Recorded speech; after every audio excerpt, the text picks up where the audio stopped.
Sports Reports is ordered. We are here. It's Friday night.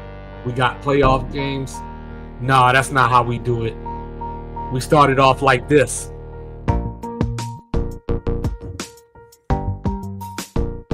Yes, you are now listening to the sounds of Sports Reports is ordered. And you know what? I wasn't the only person in the world that didn't realize that Tyson Fury and Alexander Usyk Part 2 is tomorrow. Boxing fails again. Jeez. Saudi money. That Saudi money is long. And I got with me the even kill. Born in Texas, raised in VA, representing New Jerusalem. And he wants you to know that New Jersey is the most cultured state in our nation, as they had the first Native American reservation. I'm telling you, man. Don't move Mr. here, Logical. though. Don't move here. Mr. Logical, do not bring feelings to a fact fight. Yeah, admire from afar. And then you got me, your unorthodox statistician, a.k.a. the Aggie Daddy. Going left so much you thought I was Southpaw. I go by the name of 25. Like, review, subscribe, share, rate, do all the free things. Do all of those good things. And Mr. Logical's going to get us started with something that's on his mind. Yeah, so a lot of sports stuff hasn't really been getting on my nerves too bad recently. Like, we're kind of like clawing to get it off my chest topics. But when they do come across, it really locks me in. The junior college NCAA eligibility extending, I don't know all the details of it, but it's something as simple as this. That time should count. You're gonna graduate high school. Let's take it back. Like I said, my son's in youth sports. A lot of kids are reclassing. That's the term they're using. They're holding the kids back.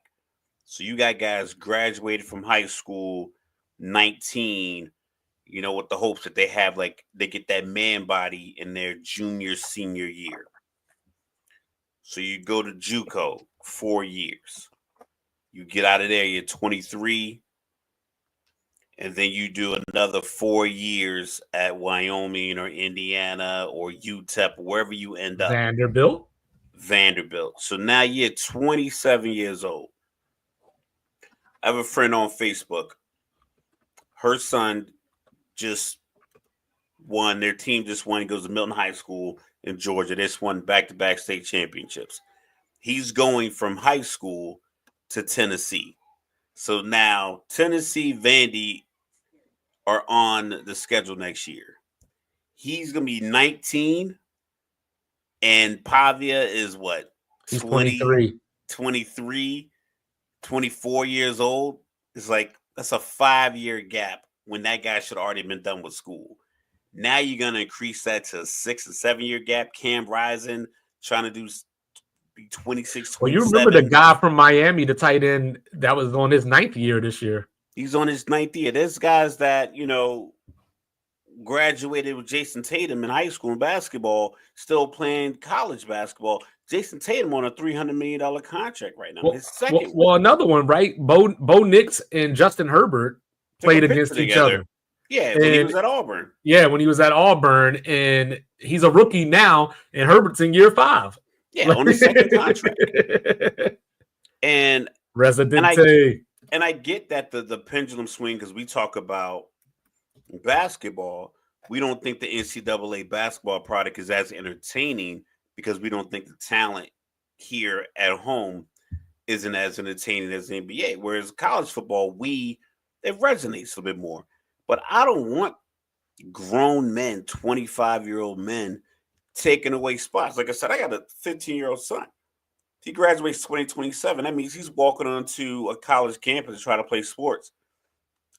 August, September 2027, he's going to be 18. I don't want some dude that was born in 2000 still taking, trying to tackle him or taking his spot. Like, it's like, yo, dog, you had your run. It's not going to happen. Like, no one's going to draft you at 27 unless, I mean, Right. like Brandon Wheaton did the Brandon Whedon, baseball Chris thing, Winkie. some of those guys, but their careers fizzled out because it's like, yo, if you were nice, you would have stayed with football and you'd have pursued that. You know what I mean? So it's okay for your dream to end, but you can't just keep taking away opportunities from other players because you don't want to give it up. You're too old. And that was Like, I'm what not trying to Diego. be ageist, but it's like, dog, you're too old to be in meeting rooms with people. If your car insurance dropped and you can rent cars legally, you're too old to be playing tackle Right. football with 18, 19-year-olds.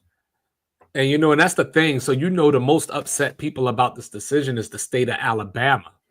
You know what I'm saying? Diego Pavia is the reason Alabama's not on TV right now. Diego Pavia went into Jordan Hare, as a quarterback at New Mexico State and came through, crushed the buildings, beat them this year. But like he was the one that was the face of this case. He went in and filed it. So I guess the overall issue within itself is that the NCAA doesn't preside over the junior colleges. And that's where the question came in of why are you counting this as eligible years if you're not the governing body over the organization that I'm playing for? And I think that's a valid question. Now, I agree with you that as far as the ageism and like get these guys out of here, you had your shot. Some people got to start at junior college. Nothing wrong with it. Cam Newton had to go to junior college after the thing happened at Florida. Correct. You know what I mean? Like, so there are ways that you can overcome situations like this. But if the NCAA doesn't preside over JUCO colleges or JUCOs, I don't know how they would count it. I don't know. I mean, if you think about this, remember the Olympics or just the whole aspect of amateurism versus professionalism. So in the NCAA, with guys that were declaring for the NBA draft mainly, if you didn't hire an agent, you could go back to school. That was the line in the sand. So it's a simple line. If you go to JUCO, keep it at 2 years. We'll give you up to 3 years because we figure you go to JUCO 2 years, you transfer to a new program. It might take you a year to get acclimated to that program, which counts, and you get 2 years to play. So if you're 23 at the beginning of your college football season, that is your last year. There's nothing wrong with putting cutoffs on things. If you want to join active duty, if you're active duty, you want And to we go to got Air Force NIL Academy. now. If you want to go to Air Force Academy, there was a cutoff. It was like you could join the Air Force at 17 or 18. And if you figured, like, you know what, I want to try to join the academy had a line in the sand. You had to be under the age of 23. I believe it was like August 1st, August 15th of the year you're trying to get into the academy, either the prep school or the academy. That was a line in the sand. Yeah, you could be a very, very capable 25-year-old, but they don't want you at 25 trying to be a cadet with a bunch of mostly people who came out of high school. So it's like, listen, we got to set a cutoff. There's Right. nothing wrong with setting boundaries and cutoffs. Everybody's not Well, it's supposed just to like get, before we came everybody on doesn't get it. here. It's not fair. I get But, it, but it's like but if you know the rules before you apply, you know your timeline. and it's just like before we started, we were talking about Kyle McCord, who's a senior trying to file for a 5th year of eligibility because one of the years that he was at Ohio State, he played in 5 games. The rule is 4. The rule's been for sorry, before the crazy transfer portal. The rule's been sorry. for. You Go can to the play 4 NFL and or get find redshirted. another lot in life. You know what I mean? That's where we are right now. But as far as taking sports away from the colleges, said I've heard that, but I would have to sit down and actually think because I don't know how that would actually work. Like I don't know if the school would sponsor them, but they wouldn't be affiliated because they would still be students either way. Yeah, So I don't think you need to take sports away from the colleges. I think you just need to draw a hard line in the sand and just stick that's to it. that's based on like realistic expectations. I have an expectation that your postgraduate academics and athletics should not extend beyond your You're 25th gonna have to birthday. come on here and share it with us. But yeah, I mean, I'm interested in hearing that idea, and I think that we're just at a point of everything. To your point, everything shouldn't be appealable, and it's kind of the other problem though is that the NCAA has gone unchecked for so long, as far as checks and balances and those things, and the players are just tired. And I've been telling you that I think the NCAA might not be here in 10 years. I think the NCAA is operating like they don't have the leverage, and that's the part. Is like They you're don't. saying you're saying that they're going unchecked. I think they're giving in too much. I think they should say, like, I get it. You got injured. I'm sorry. You don't get 2 more years off of that. If the SEC tomorrow said, NCAA, we're done with you, then what? I don't like I said, as far as like I don't know like the nuance and what binds Mm-hmm. each college to the overall nonprofit organization that is NCAA as far as as far as their athletics or academics. I'm not sure like if they operate like a governing body or if it's just a figurehead position. I'm not sure exactly what it is, but I imagine whatever the SEC's been getting out of their affiliation with the NCAA, they'll keep it going. But the NCAA has to be able to say no to some things Mm-hmm. because it's getting out of hand. Like I said, that guy in Miami is going 8th or 9th year, trying to do another one. Cam Rising was trying to do another year. It's like Yeah. And what that is just goes to what prove that the NCAA what is agent toothless. the agent's gonna tell you what agent's gonna sit you down at 25 when you about to strap on your helmet again for Arkansas and say, hey man, I think I can get you a first round grade. I'm like at that point, you're a practice squad player at best, 7 years in college. So you can live out your dreams, be a coach. Well, and that's one of the other downsides. I support NIL, but that's another one of the downsides to NIL is a lot of these dudes are sticking around because they know they aren't going to have an NFL career. Like the guy from UNLV. Granted, he is alleging that the school didn't uphold their deal. You know what I mean? But he's probably going to be at another school next year. So Yeah. trying to get back the money that they didn't pay him, and so there you go. And there you go. Residente has an answer for you, Mr. Logical. This is, his interpretation of the NCAA's role, within the scope of the sports. Okay, So, I kind of get that. It just seems like they've had a little bit more control over well, they did, but at the the time, the schools in and of schools, but themselves. but this was the problem. At the time, it's just like us, right? Us in our 40s, when we joined the military, we knew what it was. We knew we were going to get yelled at. We knew that we were going to have to cut grass or mop floors or whatever. And we just did it because we were airmen, soldiers, whatever. We were going to do what we were told to do. Whereas a lot of these new airmen came in the 2000s and like, what I got to mop the floor for? Or like whatever. They challenged that authority. So with the NCAA, they had all these years of not being checked, and the schools were benefiting from it because they were getting all the money. Exactly. That's why they're losing every case, because they were sitting around doing these things. The schools were in collusion with them to freeze out the players from the incentives. So then the players got smart and said, besides the NIL, once that came along, players were like, oh, we could take this to court. And now like they go to court and the Yeah, NCAA loses. So because it's not legal, they're just doing things because, or they were doing things because they weren't challenged. You know what I mean? And now when you yeah. go to the And I court, think and I court of think law, because of that, they're cowering and then they're swinging the pendulum right? to And next year we overcorrect. got It was revenue very similar. sharing. Like I mean, it's very similar to I remember talking to my landlord when I lived in Germany. It was like because of the notorious stuff that Germany was doing in World War II, that she was telling me that they basically said, we're sorry, anything you want will abide by. Like that was kind of part of the Treaty of Versailles from World War One, and Hitler came in was like, no, we're not paying this anymore. And then they got another set of sanctions post World War Two.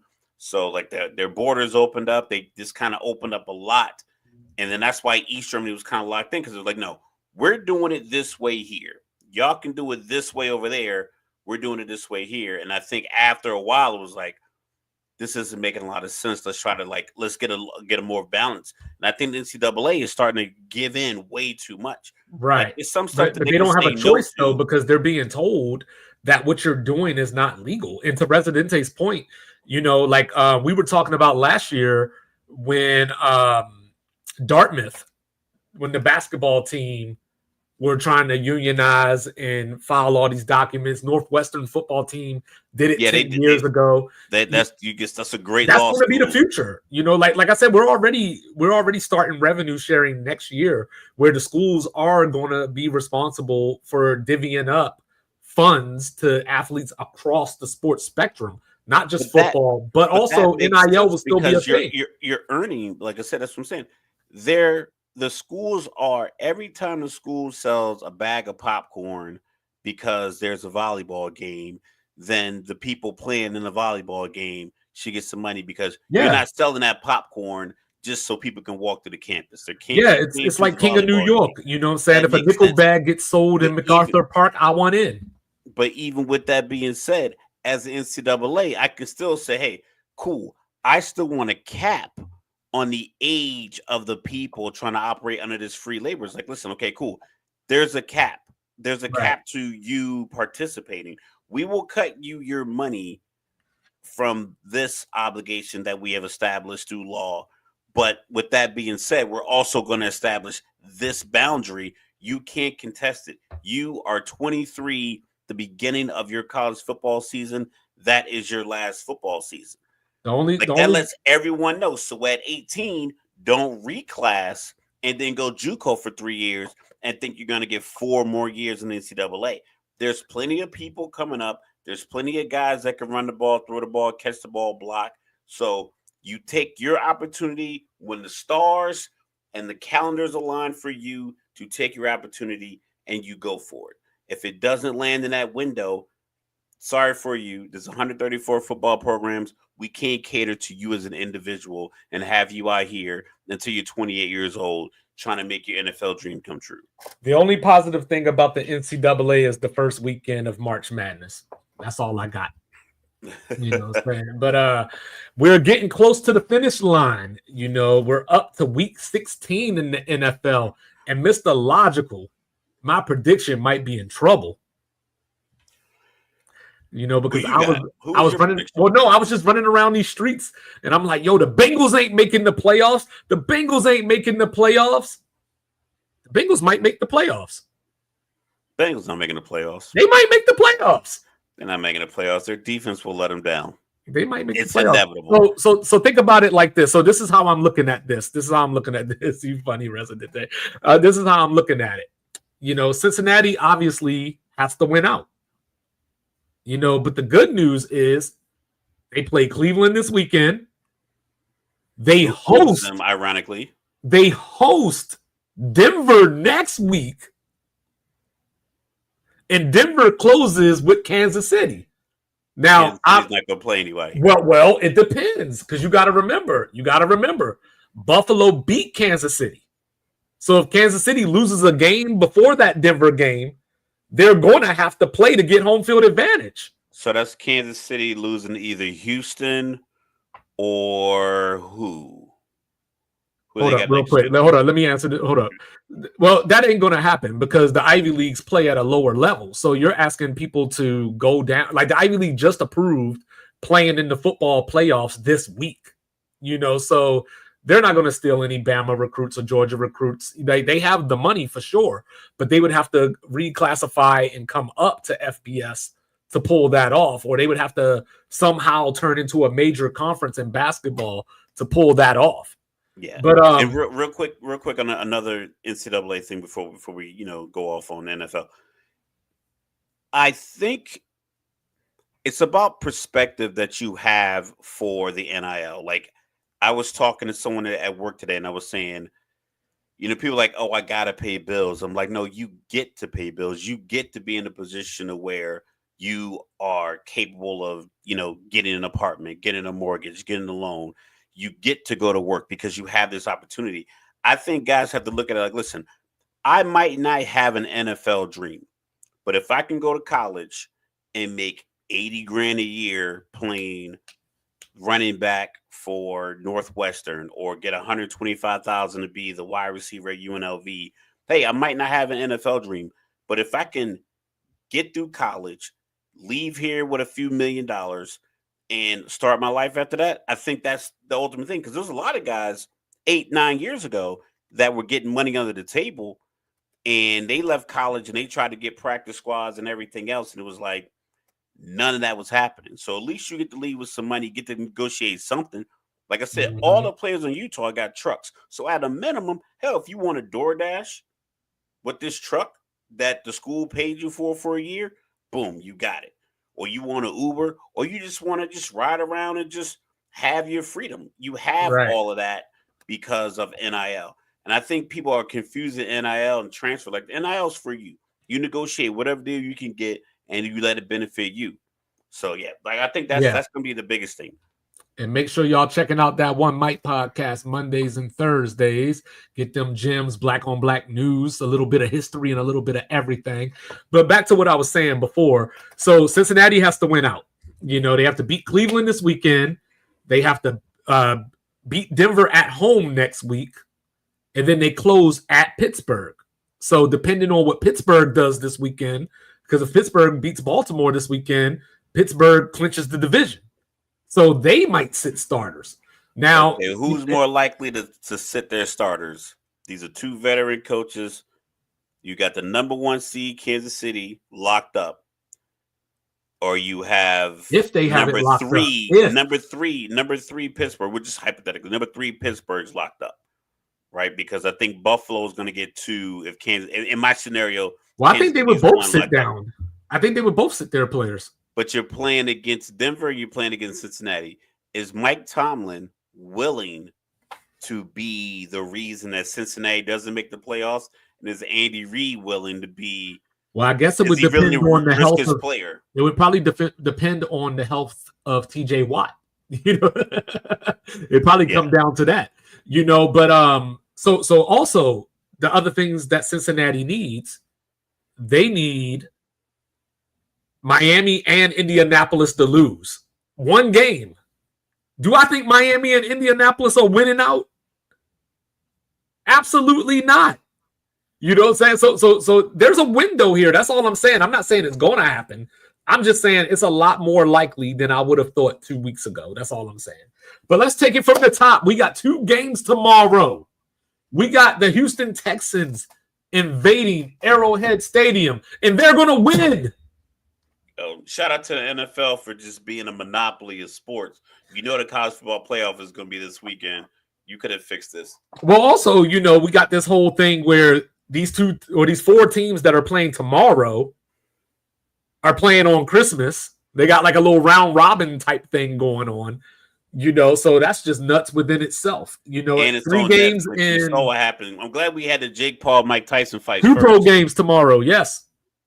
Still, so we can see if Netflix figured out their situation. Right. Mike Tyson, I thought I was streaming it. It was so bad. Yeah, so we got the Texans and the Chiefs at Arrowhead, and then you got Pittsburgh going to Baltimore. So Houston's already in the playoffs. They've already clinched the division. But remember last week, and some people hit me up and was like, what the hell are you talking about? Because I said, I thought that Buffalo going into Detroit was a must-win last week. Correct. I think this is a must-win for the Texans from the standpoint of when you look at the rest of their schedule that they've played this year. They had the win against Buffalo where Josh Allen probably had his worst game of the season, not named Baltimore. But they had the 5 interception game against Detroit that they lost. Yeah. They got absolutely dog walked up in Minneapolis. They lost a tight one in Green Bay. So what I'm saying is that they haven't had the best season. Their offense hasn't been clicking this year. They've had injuries, receivers in and out, but that's not an excuse. You're professionals, next man up. You got to win this game to Yeah, prove something to that next yourself. man's not Nico Collins Jr. though. Yeah, I know. But That's you a got to win this different breed game to of prove something for individual. yourself. Mahomes has the busted ankle. I think he's still going to play. If not, we're back to Carson Wentz. Hollywood Brown might be back. Hollywood, you took the words right about my mouth. Pause. Yeah, Yeah, I was Hollywood Brown might be Hollywood back. Brown. I was listening to a podcast this week. I believe it was Rich Eisen, and he said, and when he said it, it was like you should have more confidence in Kansas City with the way he said it. But it was like if someone would have told you last year when Kansas City was making their Super Bowl run that the following year they would have Travis Kelce, DeAndre Hopkins, and Hollywood Brown suiting up for them to catch passes, is like you would think you're crazy. Well, hopefully for them, Hollywood can catch the ball. I've seen him drop a lot of passes in his career, but will this be checked down central for Kansas City? Houston's going to bring a lot of pressure, especially with Mahomes. He's already the most hit quarterback in the league this year. Yo, he gets hit. And he's going to get hit some more. I don't know what the percentage is, but I know when I watch the games, he's getting picked up off the ground a lot. And he's going to get picked up off the ground for Christmas. I know Brock Purdy bought a bunch of Toyotas and yeah, Hondas. Daniel Jones brought a bunch of stuff for the Giants linemen, but so I'm gonna try to find me a prop and see if I can find a pick six prop because I think somebody's gonna pop Mahomes and Stingley's gonna take it to the house. But I'm taking Houston in a down. It's Kansas City, so it always comes down to the margins. I'm gonna take Houston to win that game 20-16. 20-16 is a good number. I don't know what the over under is, but if it's 36.5, I'm gonna take the under. I still like Kansas City. I just think that oddly, since the 50 touchdown year and then the subsequent Super Bowl run after that, like those 2 years after that. So you had the 50 touchdown year, AFC Championship loss to Tom Brady, back-to-back Super Bowl appearances. I feel like they haven't had like their best stuff. I feel like they've been a pitcher that used to throw 97, but now he throws a mean ass 89-mile-an-hour slider, and it's just effective. And I think they employ that when it needs to be. And I think Worthy, I know they try to run him on these routes where he has to make decisions when he's 15 yards downfield, whether he flattens out the route or he turns it upfield. He seems to do it wrong a lot. Because like a lot of his passes, like it looks like he's running an out, but it's like a 45-degree angle when he plants his left foot and he turns right to the sideline. Mahomes is putting the ball like, I need you to come flat down the line, like straight towards the boundary, the way the ball hits you in your hands, and the guy can't get underneath. And it seems like he takes it like at a bad angle a lot. I think they're just going to figure, you know what? Hollywood's back. He'll run those routes. We'll get you on these deep posts, these deep overs, these go routes, and this checky stuff. That'll work some other weeks, but I don't think they're going to have the time against Houston to do it. And to answer those are quick. Question, those are like the Kadarius Toney routes. Like you're going to get these bubble screens, get you in space, because I think that's where he belongs. Remember when Buffalo got Amari Cooper? And we said having Amari Cooper there as your X allowed everybody else to slide naturally into position. Keon Coleman had better games. Sharif had better games. After that, the Titans had better games.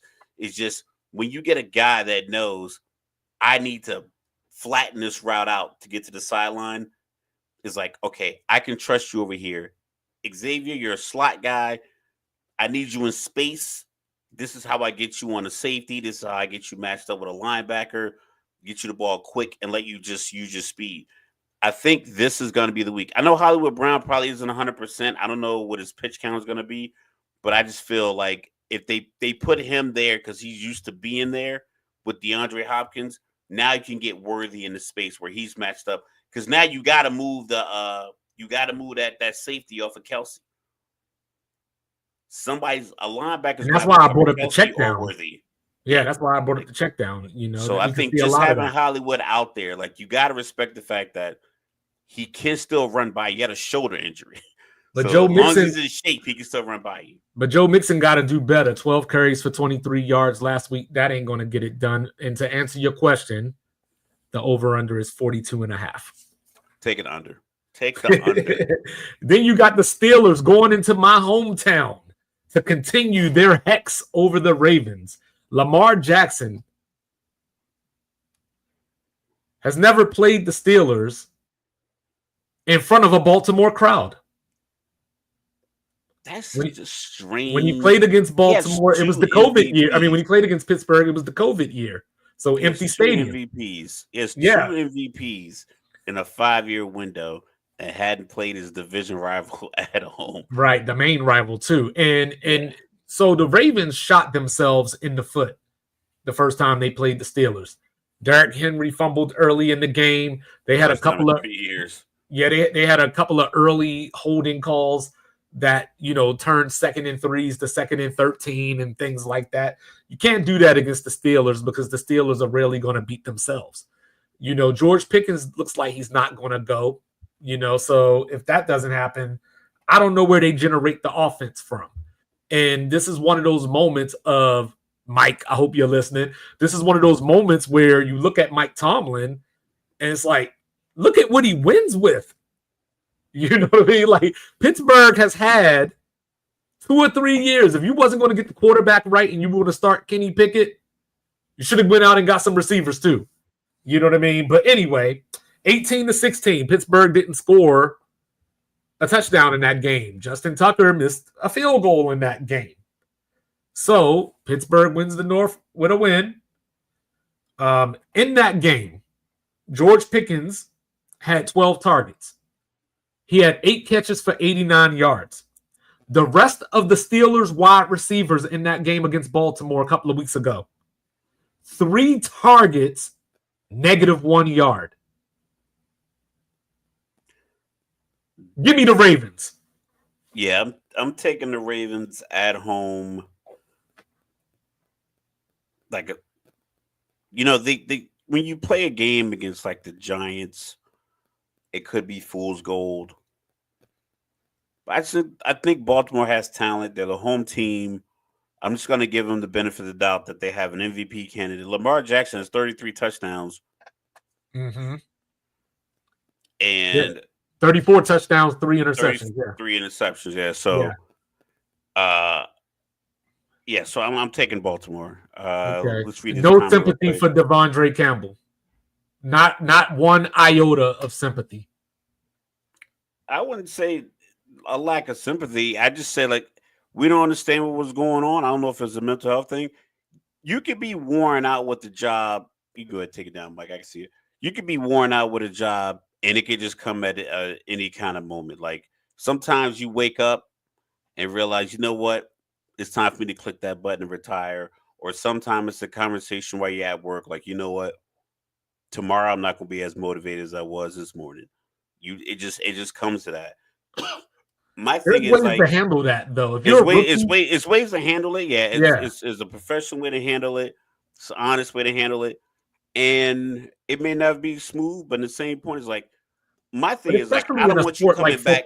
That's the thing. Don't come back with no soft like, oh well, he didn't talk to me nice. Whatever. It is what it is. If you didn't feel like doing it, just standing at the podium whenever you get an opportunity to talk and it's like, you know what? My head wasn't in it. My heart's not in it. I love football. I played it since I was 8 years old. But I realized in that moment that I can't go on the field if my head's not in it. The game is too dangerous to not have your head in the moment. So I decided to say, hey, listen, I can't run it. Yeah. And y'all might want to take the under on that Pittsburgh-Baltimore game too. Ravens favored by 7, over under 44.5. Then you got the Eagles. 44.5. Yeah. Give me 27. 27-17 is 44. And I can see that easily. And you would still win, though. But you would still win. That's higher than I'm thinking. Like 27-17 seems realistic. But then you got Philadelphia coming down I-95, switching over to 295 to get down to Landover. I think they're taking the bus too. They took the bus to Baltimore. They should. The Eagles favored by 3.5, over under 45.5. Last time Washington played Take the over. Philadelphia a couple of weeks ago, Washington came into the fourth quarter with a 10-6 lead. Philadelphia scored 20 points in that fourth quarter. Terry McLaurin, top 5 leading receiver this year. 1 catch, 10 yards. He got stuck on Quinion Island. So Washington is living on a prayer, trying to hold on to the last wild card spot in the NFC. But you remember a little while ago, don't get triggered though. You remember a little while ago, Paul Pierce came down to the Wizards and he hit the game winner against the Raptors in that playoff series. And he's like, that's why they brought me here. Marshawn Lattimore, this is why we brought you here. You can't cover both of them. You don't got to cover both of them because we got a little rookie that Mike knows very well from the University of Michigan, Mike Sanistrill, coming on late in the season. The safeties is where the problem is. So if they go over the top, then yeah. But that's where your help is. That's how you end up looking bad. Like Dion talked about that. He's like, listen, man, when he said he cussed the safety, I like, listen, don't make me look bad when I'm doing my job. This guy run past me. You're supposed to be here. Yeah. So in that first meeting, I think Jaden Daniels was still dealing with those ribs. He didn't look like himself. He wouldn't take off. He was a little hesitant. That's gone now. Philadelphia coming in 10 in a row. The offensive line is going to be the question in this game because Philly's defense has been playing lights out. They held Baltimore to 12 points before garbage time. But I'm going to take the Commanders. I'm taking Philly. I figured you would. I'm just taking Philly because I think they have too many weapons, and I think their biggest weapon, they can get the ball in his hands so easy. Like sometimes you look at like we talked about with Kansas City. Like my whole soliloquy about Kansas City was about the opportunity to get Xavier Worthy the ball on deep shots because everyone else is there. You can just throw the ball to Saquon, screens, handoffs, direct snaps. He can get the ball in his hand and just make it happen. So, that's the difference. I think he sets the tone for the whole team. A.J. Brown gets an easier matchup because Saquon is going for 6.5 yards a carry in the first quarter. Yeah, and Saquon ran for 126 in that last game, too. So you got the Lions traveling to Soldier Field, 6.5-point favorites, over under 47.5.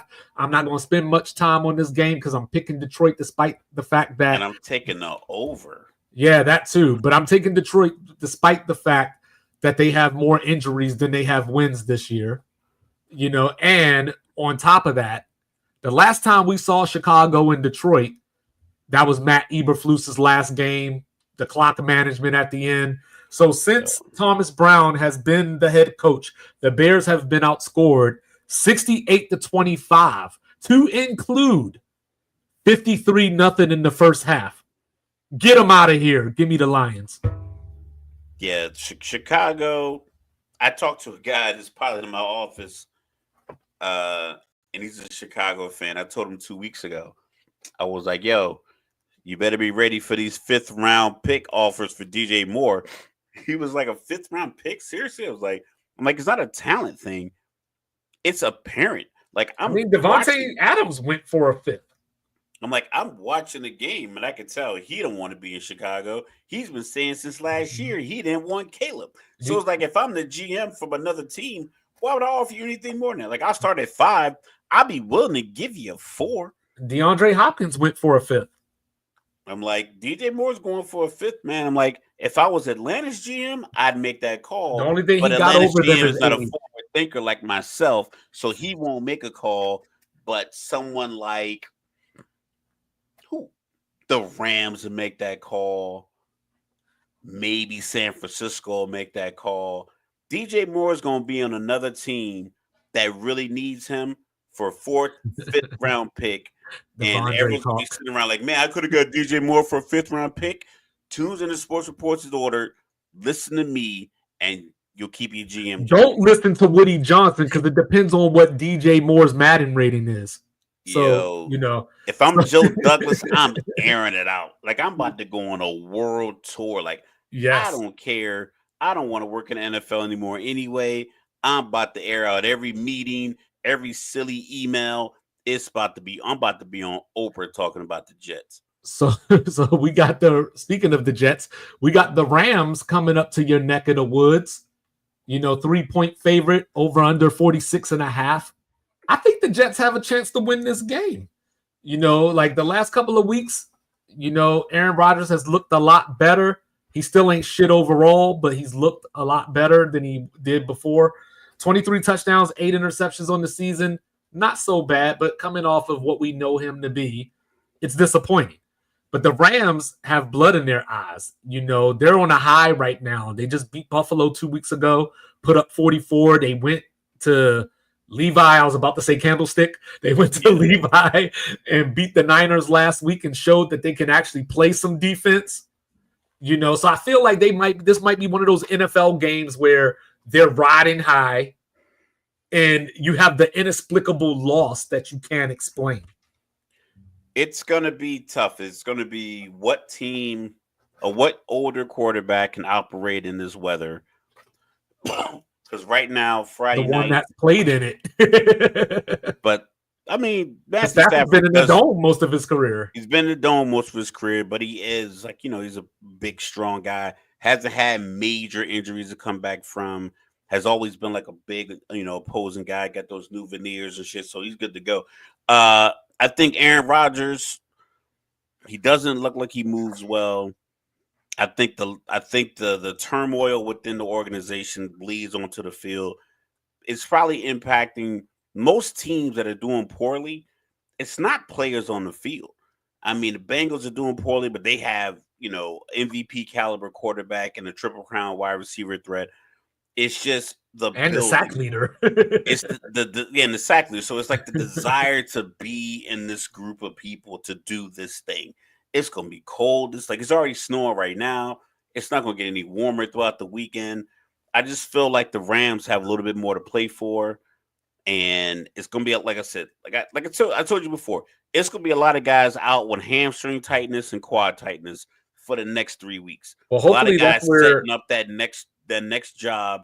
I'm gonna ride out these last few weeks, get these checks on Tuesday, and not risk my body for this team that's gonna completely implode after week 18. So, well, hopefully that's where Kyren Williams comes in. The fourth leading rusher in the league. So then let me pull up my odds again. My bad. Then we go out to Seattle, out to the Pacific Northwest, where the Vikings are a 3-point favorite in a game that's over under is 42.5.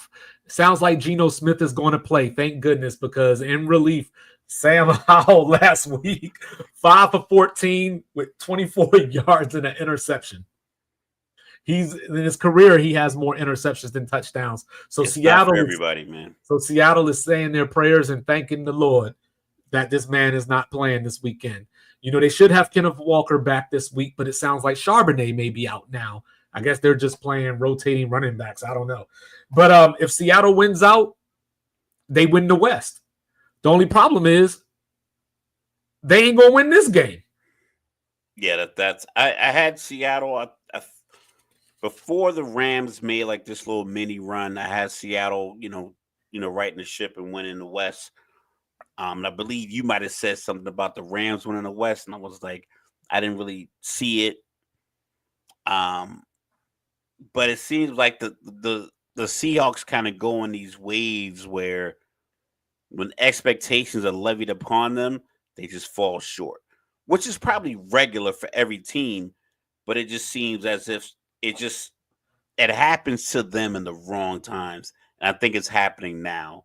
And it's tough part of their schedule because they're going to lose Minnesota. Minnesota with the connection between Addison, Jefferson, Darnold, O'Connell, Hawkins. It's just like Aaron Jones doing the Spider-Man pose after he scored his 50th touchdown. So it's just speaking of which, saying and Minnesota's still playing Aaron for Jones is a top 10 rusher this year. Yeah. Yeah. So I'm I taking ain't going to Minnesota in spend that much game. time on Bengals and Browns. I think we both got the Bengals. DTR's coming in. All I'll say is the last time they played was the game Deshaun Watson went down. DTR came in, and in that game, it was just beyond awful. So on top of that, he had 3 carries for 44 yards. The rest of the Browns, 18 rushes for 33 yards. Somehow the Bengals stopped a team, and they're going to do it again. Yeah, I see it too, Mike. I think Geno could get hurt, especially against this pass rush. Flores is going to send the house at him. So then the game that Mr. Logical is looking forward to, he's ready for some big Penix energy. Pause. As the Giants travel down to the compressor to play his Atlanta Falcons. So, Yeah, awesome. I'm taking the Falcons just because they're my team. I hope Penix does well. All right, what you think the spread is on this one? 3.5. For real? Yeah.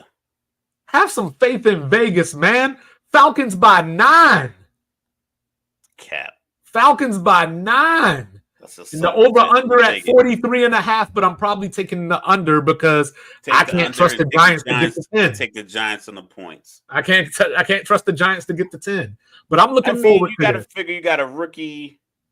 A rookie's going to potentially throw a couple of bad passes, and if they're on out routes, that can be to the house. I smell cap. You know what I'm saying? So, no, the Giants ain't tanking. They just not good. Like they're not doing it on purpose. I think it's one of those.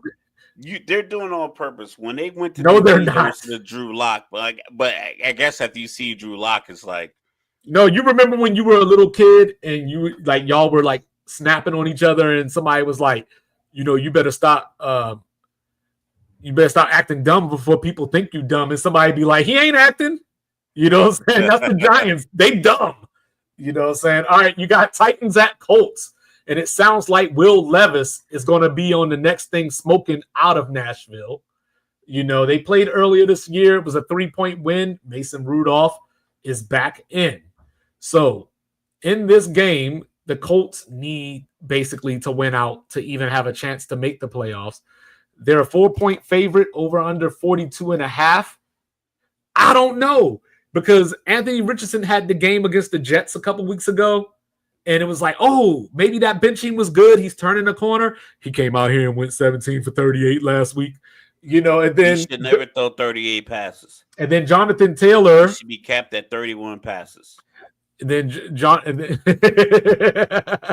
and then Jonathan Taylor, with his Deshaun Jackson impersonation, trying to score a touchdown and just celebrate it too early. But yeah, I'll never say that. Just give me the Colts, man, because as bad as Will Levis is, Mr. Logical, the Titans average 4.4 less points with Mason Rudolph. They are not a well-run organization. Hence why they drafted two quarterbacks. Mm-hmm. They traded A.J. Brown. They fired their coach. They traded for Ernest Jones week 1 and into rebuilds, and it sucks because there's an expectation that these guys really lay it on the line week in and week out.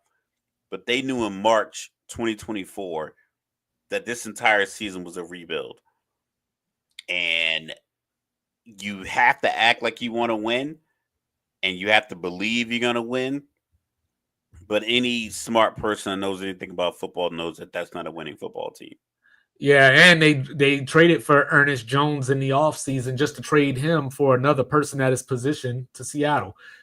Whatever. And for those of you keeping count out there, the Sugar Bowl is set. The Notre Dame Fighting Irish coming down into SEC country to play the Dogs without Carson Beck. So Buffalo, the Bills coming off their big win in Detroit last week. They are at home. They are a 14-point favorite over the Patriots. 46.5 is your over-under. Give me Buffalo to cover. Give me the over, unless it's a blizzard. You said what was the over? What was the over 46 under? and a half. And nah, the take the under, but Buffalo's still going to It cover. depends on the weather. If it's not, Buffalo's winning by. you ain't trying to put no money on it. I ain't talking about me. I'm talking about Vegas. But I'm just saying. All right. So, but I think we're both taking Buffalo. I was so. thinking Notre Dame wins too. Just when he said without Carson Beck, I was like, but I looked at Riley Leonard's numbers. He had like 202 yards, a touchdown, He's an not a interception. passer. Like he's a but he only had 30 yards rushing. So it's like he's what we joke about Jalen Milroe being. He's the real answer, but he white, so a lot of people don't say it. So sneaky you got athletic. That's what they call him. Yeah. So then you got Jacksonville and the Raiders. The only thing I want to know about this game, well, first of all, the Raiders are favored by by 2. Over under is 40 and a half. The only thing that'll decide this game is if Jacksonville wants Travis Hunter more than the Raiders want Shedeur. That's all they plan for. Yeah. You know what I'm saying? But I'm going to go with the Raiders, because when all else fails, you just go with the home team in a situation like this and get Pops Ted McMillan. Do the right thing, Elliott Wolf. Imagine being a coach of Jacksonville and Las Vegas right now, and you're trying to get these guys ready for this weekend. And it's like, dog. If I was a Jacksonville fan, I would travel to Vegas and not go to the game. We take it for a quarterback. They take it for his teammate. We just go out here and put the flags on and just put on an all-star game show. Let some fans come on the field and throw passes because Desmond Ritter's not throwing. He didn't even look downfield.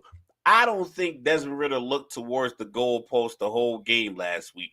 If it was here, and then it was running down the middle. That was it. He didn't look for anything deep. Very similar to how he played in Atlanta for the last couple of years. Luckily for America, we don't have to waste our time watching Desmond Ritter because it sounds like Aiden O'Connell's going to get the start this week. Well, that's just a whiter version of Ritter. Well, all I say is thank you, base God.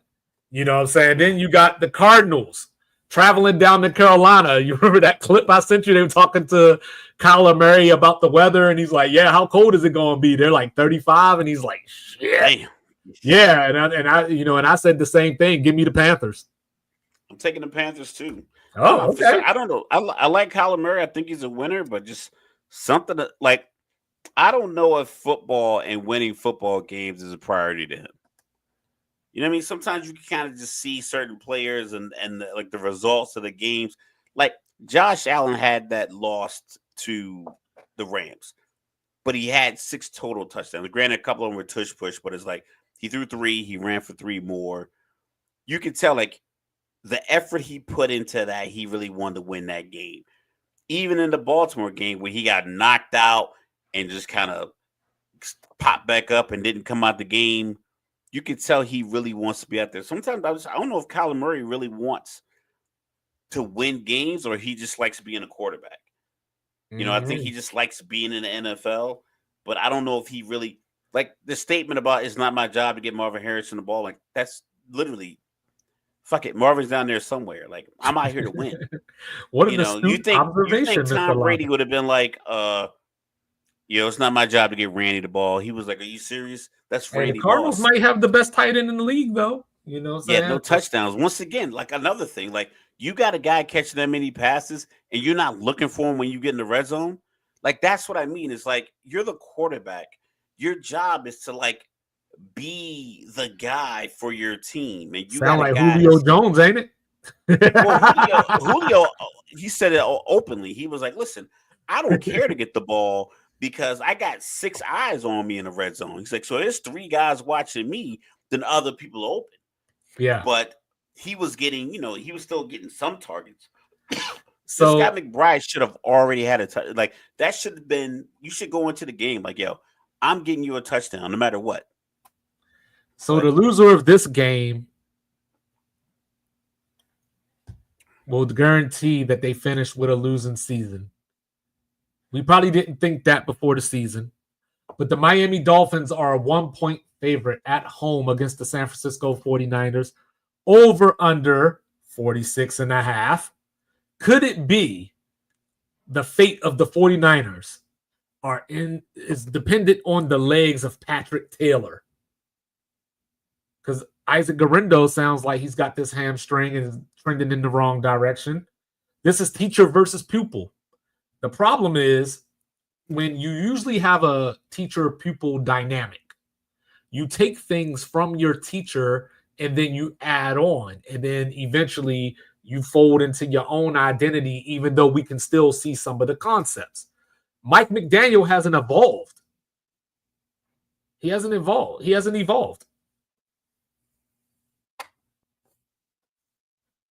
Oh, you muted? Yeah, Mike McDaniel might not have evolved like this advanced play calling, but you don't need advanced play calling when you have guys that run 4.3s all over the place. Well, Tyreek got more touchdowns. We talked about it. Yeah, that's the thing. Even with that, you can't go single coverage. You can't go man-to-man. At any point throughout the game, if he's lined up on Tua's left side, you are going to have to. You have to have two people whose sole job is it to make sure that guy doesn't get loose. No matter how I feel about him as like a player and his cockiness, whatever else, the fact that he is that dynamic with the ball in his hand is like you can't ignore. You can't look at he only has 4 touchdowns this year. He can have 4 on you tomorrow if you don't cover him right. Cover you this week. I'm still trying to understand how they're only averaging 3.9 yards per carry with all that speed and weaponry around, saying? So I guess the offensive line, I know you hate that, but the offensive line must not be doing something right. They're break dancers. They're a finesse team. But California is probably going to be, 50-something degrees at kickoff. Well, no, they're playing in Miami. Oh, in Miami? Oh, yeah, so you're good to go. 60. Yeah. So give me the Dolphins. You know what I'm saying? I want to pick Shanahan over McDaniels, and that would be the only reason I picked the 49ers. But Shanahan doesn't have a track record of being undergunned and overcoming the odds. And overcoming the odds. He does. That's not his repertoire. Call him James Franklin. Yeah, look at look at his record with Jimmy Garoppolo, who was an above average quarterback, but when he had to play with what's the dude? Residente gonna take you to task. They was the CJ Beathard and Mullins, Nick Mullins, other guys. Yeah. And I get it; those guys aren't top tier quarterbacks, but he lost a lot of those games without his above average QBs. So without above average talent, I just don't. Hold on, Residente. I'm holding them back. Hold on, Residente. Listen, he knows I'm not taking a shot. He feels the same way. All right, so you got even though Mike said what he said, give me Tampa. Yeah, even though Dallas has won 3 or 4, so you got to give them that. Tampa, 455.5 yards in their last 4 games. I'm not hold on. Let me get through it real quick. Hold on. I'm not saying he's supposed to have a great record. I'm just saying, just historically, he does get a lot of credit for his fully assembled team. I'm not saying he's a bad coach. It's just that I think what he wants, he needs top tier talent to do. Mike Tomlin has a more simple, physical, upfront, punch you in the mouth kind of plan, so he can kind of go at that with 78 to 81 rated Madden level talent. You don't think that it matters a little bit that you're talking about a defensive coach versus an offensive coach? It's just coaching. It's just because even Bill Belichick still needed Tom Brady and his excellent IQ. The defense was on point, but he still needed Brady's offensive IQ to make it work. Okay. I think Kyle Shanahan is one of those coaches that just because what he does is so intricate and it feels like finesse. I think he needs all people to be on board. to really make it pop. And sometimes it's like you can't plug and play guys. People try to say the system's easy. His dad won with John Elway and Terrell Davis run that zone, and Clinton Portis is a really, really good running back, and RG3 were good. They were good players. It was a good scheme when you have it. The scheme looked great when you had good players. Hey, Orlando Gary and CJ Anderson got some yards.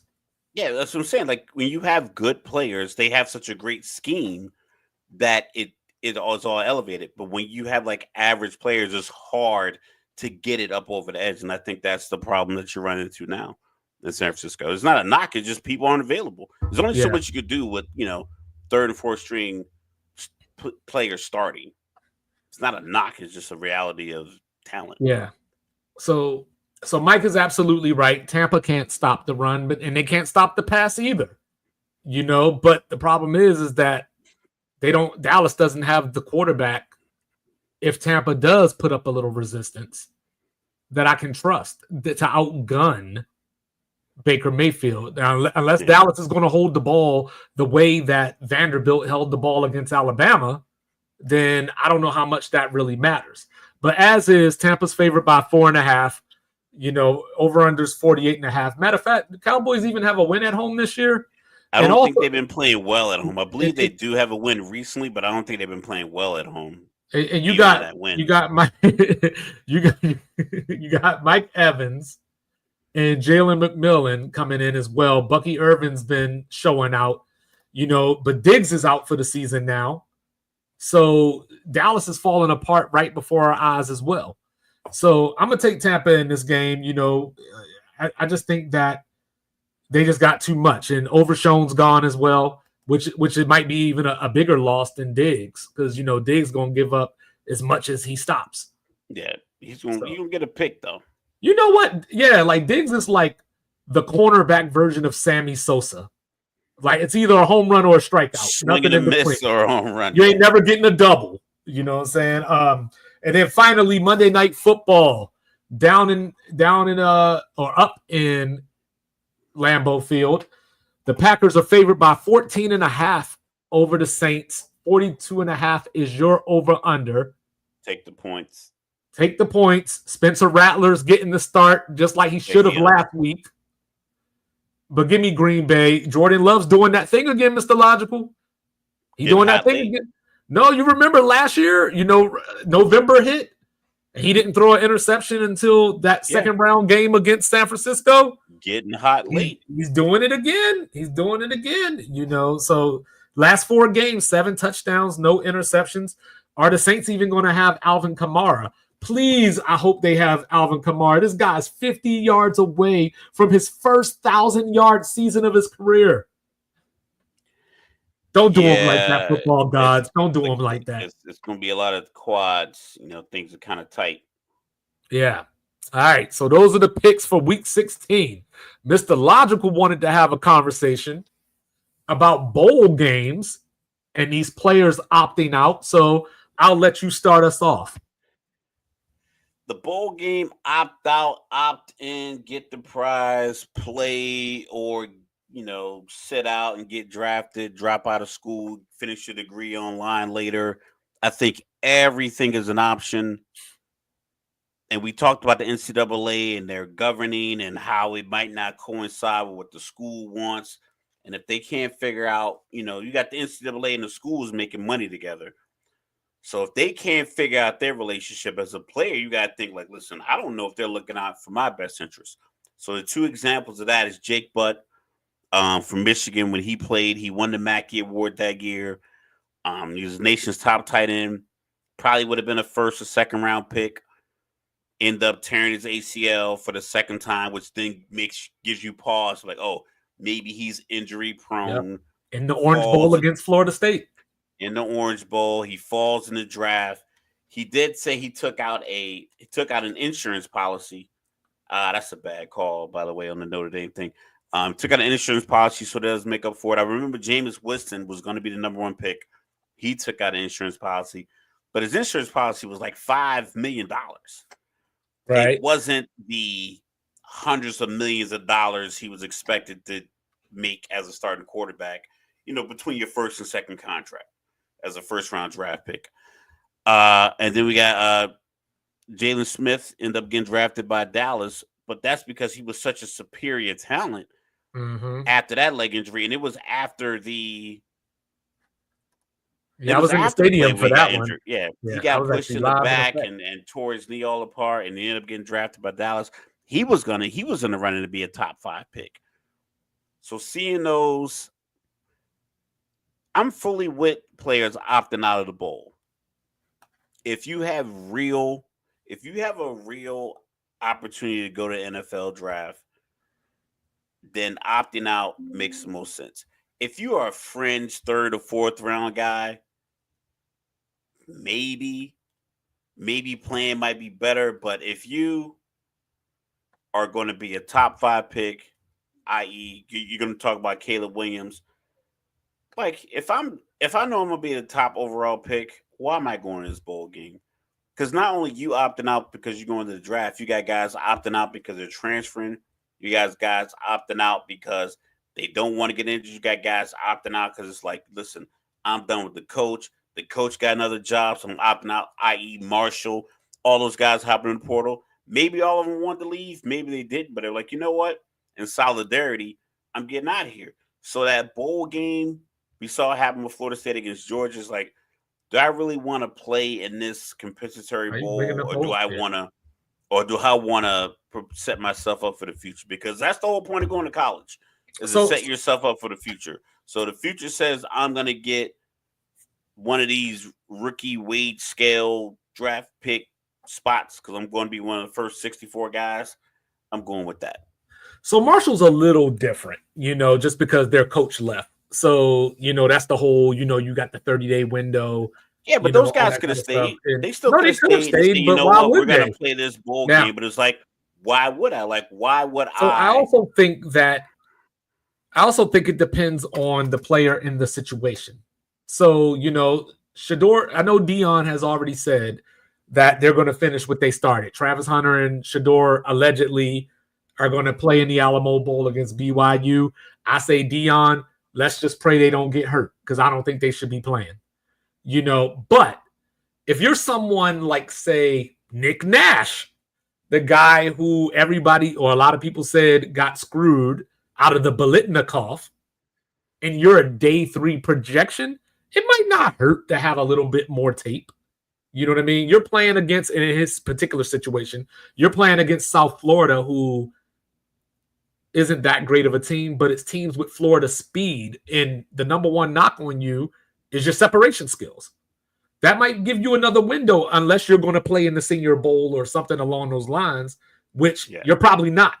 So in a situation like his, then I could see it maybe. I could see you thinking about it at the very least. But then again, if you get hurt and you were a day 3 projection, now you're just not getting selected at all. Now you're trying to get another year eligibility, right? To come back for another year. You're set back for a year. But something stood out to me today. I was going to take this conversation a whole different route until I saw what I saw today. Jameer Latimer down at Jacksonville State. He entered the transfer portal. They had their bowl game today against Ohio. Rich Rod was their head coach. He left last week to go back to West Virginia.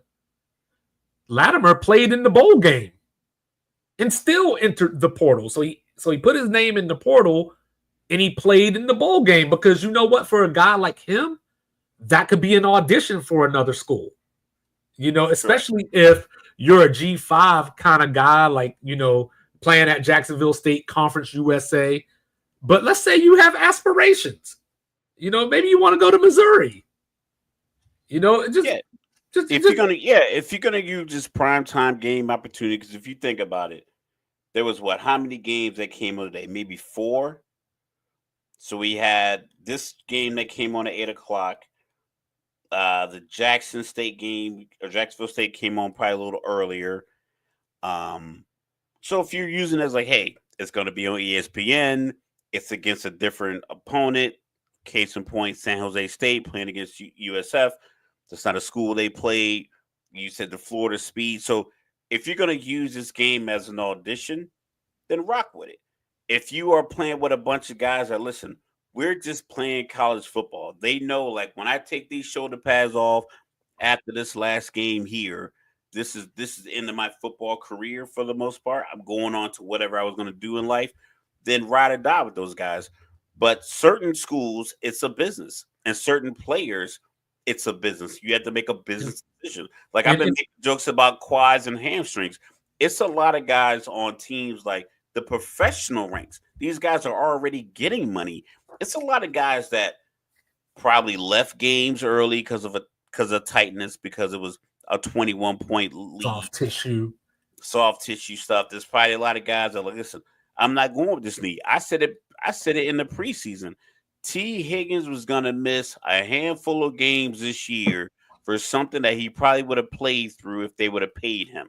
But they didn't pay him. They franchised him. So it's like, why am I gonna risk my body if you're Hmm. not even going to pay me properly? So you got guys in college, yeah, they might be getting some NIL money, they might be getting some shoe money, they might be getting some free restaurant cheesesteak money, but they're not getting NFL buy house money. So Right. guys are in a position of where And, I could potentially get buy a house in my hometown money. If I don't play in this bowl game, then don't play in the bowl and game. also, as devil's advocate a little bit, you know, some of these schools don't get this opportunity, to be on TV or to get that type of marketing. They in these games, a lot of these games, like that Jacksonville State Ohio game today, it was a standalone game. So, it wasn't a game, it wasn't another game for you to flip a channel to. Notre Dame and Indiana wasn't on for you to be like, Yeah. I'm watching the CFP. So a lot of these kids in these schools, this is going to be the one of the only shots they get at having major TV audience And tune most into and them. most of those guys, I think that going into like the team you sign up for. But Right. if And I'm Jalen Milrow and someone's telling me like, hey, you might go 6 overall, and I'm a running quarterback, I'm then not I'm not playing. playing. I'm not playing this bowl game. Yeah, and just like Tulane today, Tulane was playing against Florida today. They got stomped because their quarterback left and went to Duke. But that was an opportunity for you to play against a SEC school, beat a SEC school, all that kind of stuff. But If he didn't have the Duke spot, then I can see him playing and maybe auditioning for this Indiana spot. I don't know what Indiana situation will be with their quarterback next year, but oh yeah, maybe he's they gone. He's gone. maybe they need a spot. So it's like, I'm playing this game today. Maybe when this guy graduates and goes on, or if he goes to the NFL or USFL, wherever he ends up, maybe I can slide in Indiana. So it just all depends on where your visibility has been all year.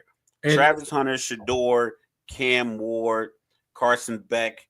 Like, I think if Georgia didn't get into the college football playoffs, Carson Beck isn't playing in the Alamo Bowl or the Meineke Car right, Care Bowl or anything right. like that.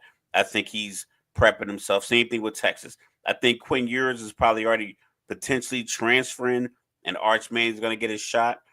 But if he knew he was going to be a number one pick and they'd left Texas out of the CFP because they felt their strength of schedule wasn't legitimate enough, then I don't think he's playing in that bowl game either.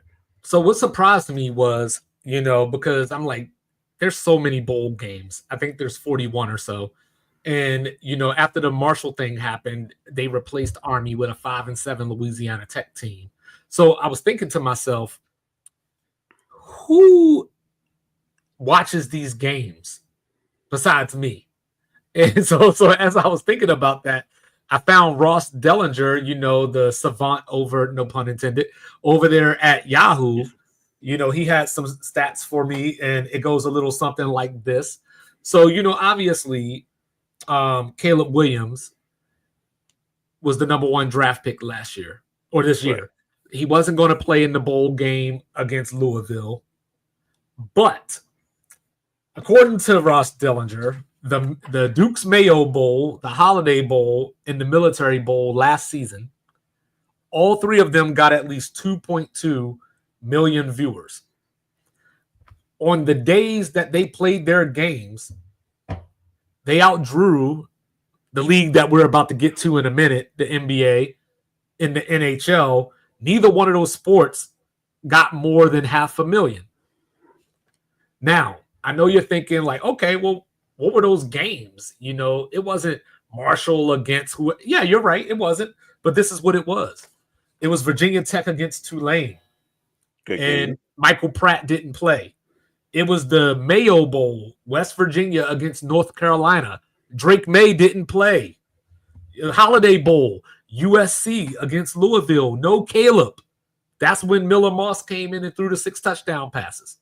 So people are still watching it. So, so from that standpoint, and that goes back to the original point that I was making, is that it's an opportunity to highlight yourself. Like, yeah, I'm not saying that you were a 3rd round pick. You showed out in your bowl game and you're going to go top 15. That's what the combine is for.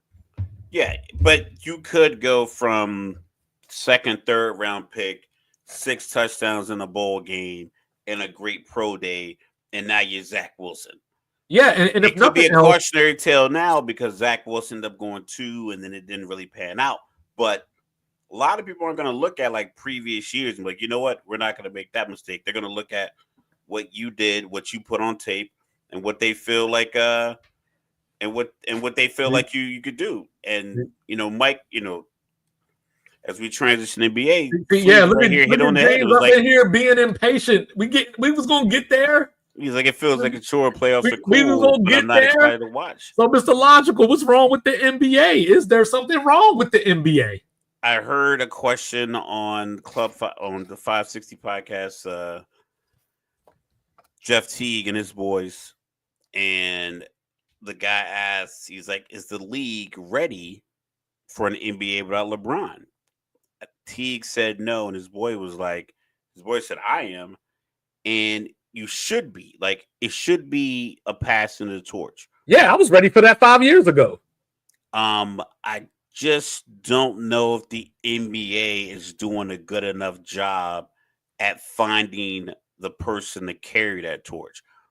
They try to make it in, but he plays not necessarily in a small market, but you gotta get Minnesota to the East. You got to do some conference realignment to line up your stars. So you got to get Memphis and Minnesota in the East, leave New Orleans in the West, maybe move somebody else to the West, or when you do your expansion, those should be the teams, especially if they still have their stars. I think they're trying to invest in it. It's just that the guys, I just think the personality just doesn't work. I think LaMelo Ball for a personality to work. His dad's a great personality. He had the show, but it's like for a personality to work, I have to put a camera on you. You know what I'm saying? Like, we get up here, we joke around, all that kind of stuff like that. We have fun. But nobody would know that about us if we didn't do this. You know what I mean? And we live in this age where TikTok, social media, some of that the players could do themselves. But let me tell you about some things that are happening in the NBA right now that the NBA should be talking about, but is not talking about. Okay. So the Cleveland Cavaliers have the best record in the league at 23-4. Not a peep. Not a peep. If that was LA, it'd lead every show that wasn't NFL related. If it was Boston, it would be who's going to stop them again. It's the Cleveland Cavaliers, and everybody went night-night because fuck Lake Erie. You know, the Thunder are 21-5, my NBA final pick, by the way, my NBA champion, by the way. But not only are they 21-5, Mr. Logical, Chet Holmgren has been out since November 10th. Isaiah Hartenstein missed the first 15 games, and they're 21-5. Next man up for real. They had SGA playing power forward out here some of these games, and they were winning. They're 21-5. Jokic is averaging a triple-double as a center. Granted, the team ain't necessarily doing the best, but a center averaging a triple-double. Now, I know Russell Westbrook kind of cheapened the triple-doubles a little bit, I guess. Yeah, none of that gives me personality, though. Yeah, exactly, Mike. The Bulls just beat Boston last night. Yeah, teams are going to win games. I know, but I'm just saying. About wins and losses. But that's the difference.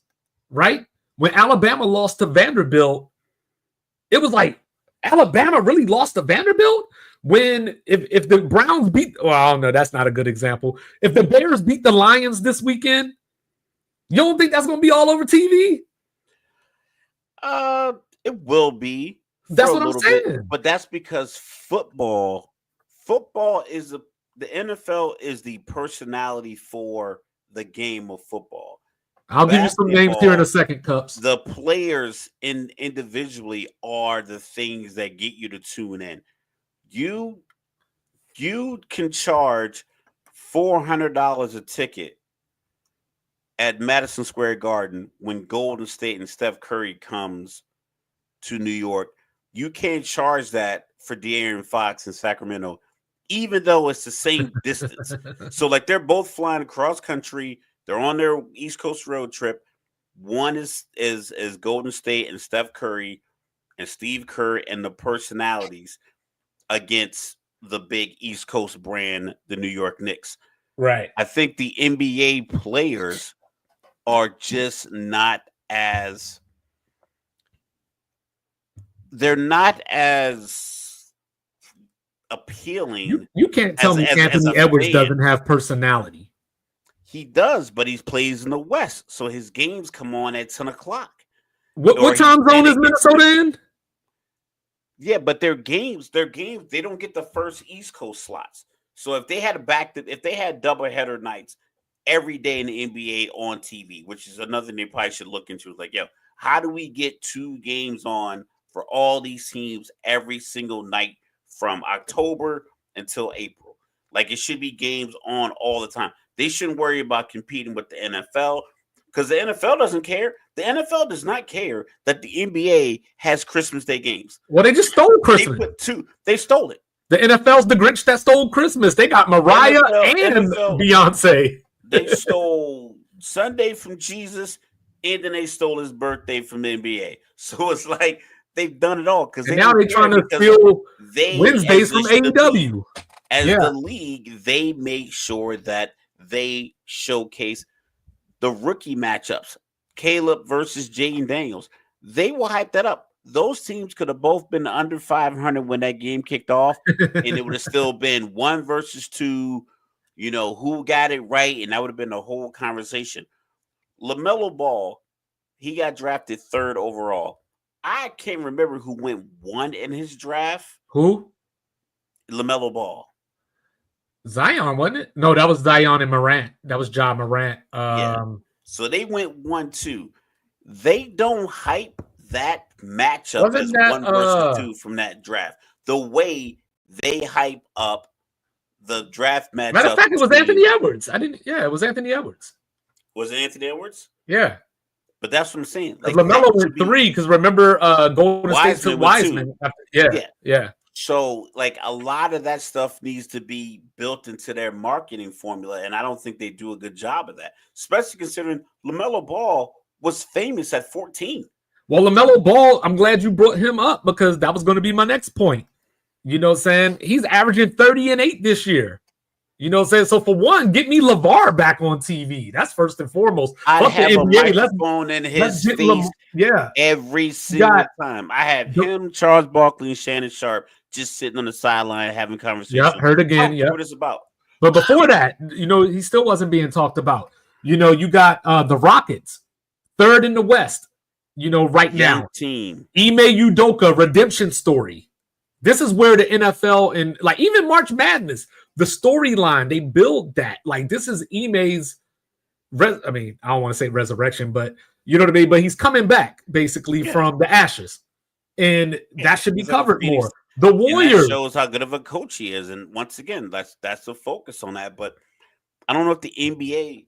I think they just they're riding the wave of KD, Steph, James Harden, the Kawhi, LeBron, like the Lakers. They're riding the brands.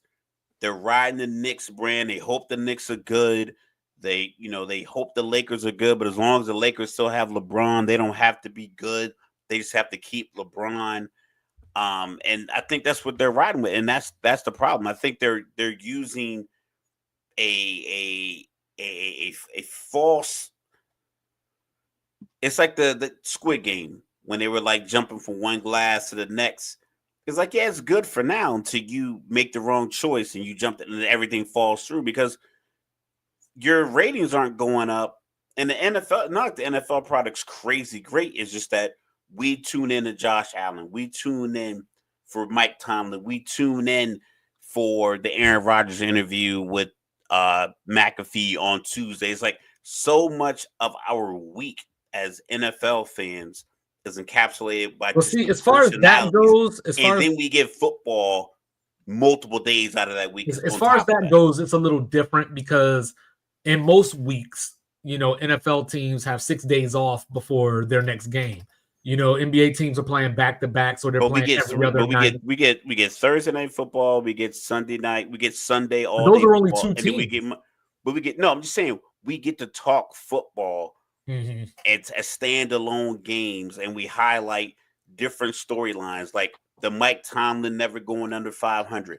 I don't know if Mike Malone, the coach of the Nuggets, has ever been under 500, but the Mike Tomlin storyline we talk about all the time. We talk about Tom Brady's 7 rings. Is Mahomes going to be the GOAT?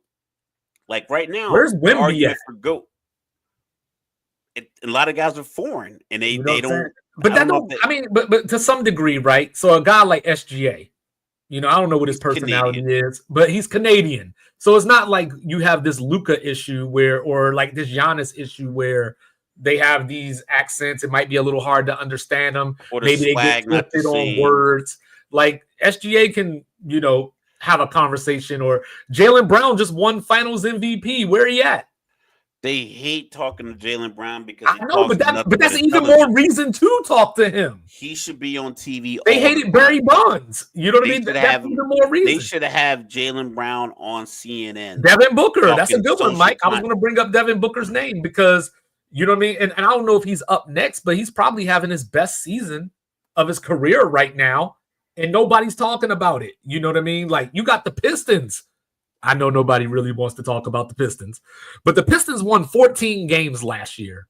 But Total. when the Pistons were the bad boys, they were the talk of the town. And then when Rasheed Wallace and Ben Wallace and Chauncey Billups and Tayshaun Prince and Rip Hamilton, when they started running the East, they were the talk of the town. They were like a conglomerate. They were the team we talked about, even though And I'm not even individually none saying of them were like top tier talents. It's just that they presented like Golden State with the Splash Brothers, like that whole like the Miami Heatles, the Boston 3 Party.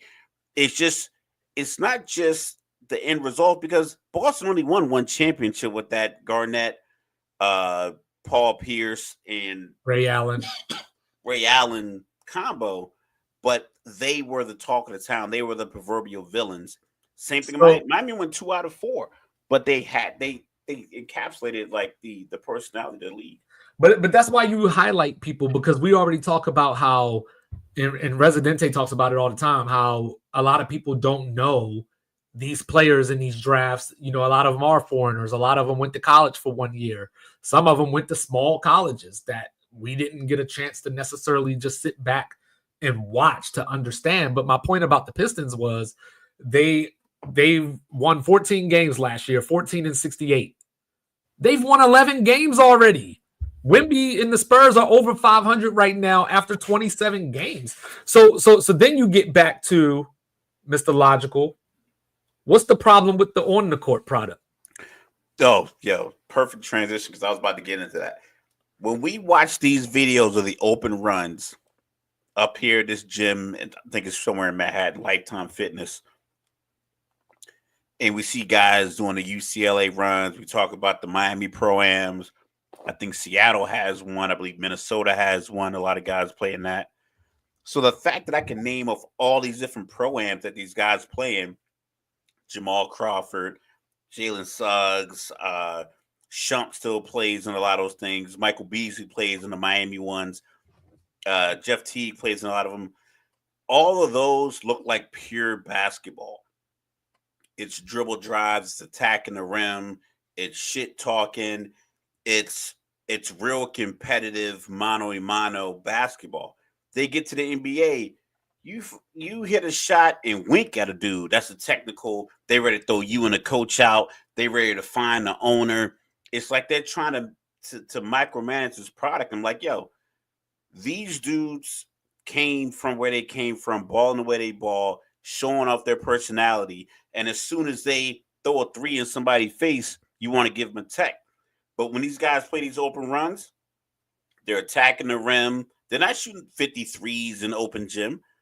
These guys are attacking the rim, Mellow out there with the hoodie on, doing this thing. They got like teenage college kids out there. It's like they're playing real basketball. That's entertaining. Like I'd probably watch the open runs if they were televised more than like the All-Star game and like the main game. But like for instance, the game last week where they missed 75 threes combined. Why they ain't let Melo wear his hoodie? Like you mean tell me you couldn't pump fake and get maybe 17 of those 74 3-point attempts to 2-pointers? But analytics and they listen to these guys with the MIT who can talk this talk with the math is like, yo, your product is not good. And you're still only averaging like 110 points. It's not like shooting more threes getting you more points. So I saw that Adam Silver is conducting an investigation trying to figure out the play styles and whatnot. I don't know what that's going to accomplish. I don't know what he's going to unlock. Get rid of the nerds, bring back the hood dudes. So what? Go get the hood dudes. Go get the dudes what do you that think? Are really grinding to play basketball. Right now, you got a bunch of NBA players' sons, a bunch of private school guys, a bunch of prep school guys, a bunch of foreign guys, a bunch of guys that can afford to play in the EYBL and all these Adidas leagues. And they get to go to Kansas, and they go to Kansas State, and they go to Duke, they go to UNC, or they play in these overtime elite leagues, and they get to come to the league with nobody hitting them, nobody bumping them. The hood dude is being legislated out of the league. So you got to bring back the ability. Like I think Joe Mazzulla says something along the lines of like, I'm paraphrasing, but I think it'd be cool if they could fight again. Type, not necessarily like throw hands, run in the stands, but at least show some like real moxie. Because right now, guys are just complaining and bitching for calls. So if they shoot a three, they sticking their feet out, hoping they get tripped. I'm still waiting for Jordan Clarkson to throw a punch. The guy, all he does is this. Like, your ribs are open and your face is open. You better off just backing away at that point. But that's what I'm saying. Is like you got to bring back. You got to allow the physical personality to come through and be expressed through basketball. Right now, it's basically pick and pop. It's Brooke Lopez is 7 feet tall. I watched the Milwaukee game when we were doing the show the last time. Every time I looked at him, we shoot a 26-foot three. Tallest dude on the court. Tallest dude on the court. I haven't met a 7-foot tall person in my life. I'm 43 years old. He out there with the other 7-foot tall dudes shooting 20, like Miles Turner shooting 3-pointers. It's like, you don't have to bring back the post game, but pick and roll, get into the paint, allow for some contact. Don't call every single ticky-tack call. I'm not saying you should fight because it's still you still gotta have a good product, but you gotta allow for some taunting. You gotta allow for a push. You gotta allow for some arguments. You gotta allow that stuff because you want these guys to play to the edge of their emotions. And when they get there, you cutting them off. It's like you're impacting the game. We already see like the referees are just kind of butchering a lot of games by just being in the way. Like, sometimes like, listen, we're gonna swallow the whistle. You guys can't beat each other up, but like we want you to earn these buckets. That's why guys are shooting threes because they can't earn the buckets in the paint. And this one's for you, Cups. You know what I'm saying? Like, I don't know why they don't put a microphone in Trae Young's face. Like, he obviously has personality. But then again, the city of Atlanta is disrespected as a sports town anyway.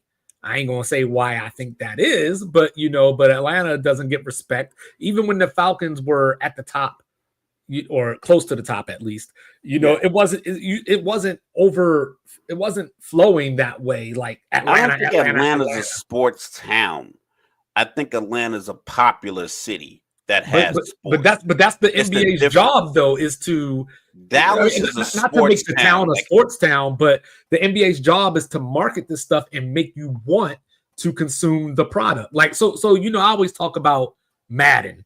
People buy Madden every year. It's the same shitty, stupid game, but people gonna play it because it's the only football game that's available. You know what I mean? The NBA is the only professional basketball league that's available, but it's not a video game. It doesn't renew every year. I can go to a game whenever I want, but you got to make them want to come to the game.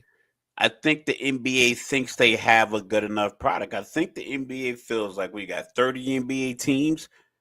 They probably feel they have 10 marquee superstars. I think they're complacent with the TV deals. I think that's what it boils down to. And they're not on, I don't think they're on TV enough. I don't think they're on regular TV enough. I don't think they're on TV at times that aren't really conducive. Because Iverson talked about this. I was watching the clip, and he was saying, like, yo, if I go to the club all night, even if I get back to my hotel at 6 or 7, if we're not playing our game until 3, I'm good.